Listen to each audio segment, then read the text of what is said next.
யாத்ரா 3:8 அவர்களை எகிப்தின் கைக்கு விடுதலையாக்கவும் அவர்களை அந்த தேசத்தை நீக்கி கானானியரும் ஏத்தியரும் ஏமோரியரும் பெர்சியரும் ஏவியரும் எபூசியரும் இருக்கிற இடமாகிய பாலும் தேனும் ஓடுகிற நலமும் விசாலமான தேசத்தில் கொண்டு போய் சேர்க்க நான் இறங்கினேன்.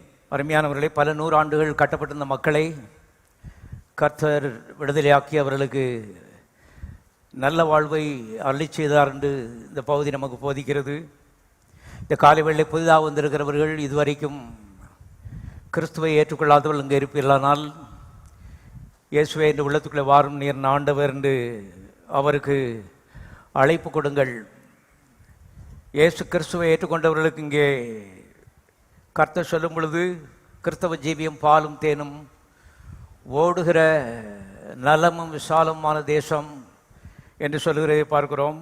எல்லாரும் சொல்லுகின்ற கிறிஸ்தவ ஜீவியம் பாலும் தேனும் ஓடுகிற நலமும் விசாலமான தேசம். இன்னொரு முறை சொல்லுவோம், இந்த கிறிஸ்தவ ஜீவியம் பாலும் தேனும் ஓடுகிற நலமும் விசாலமான தேசம்.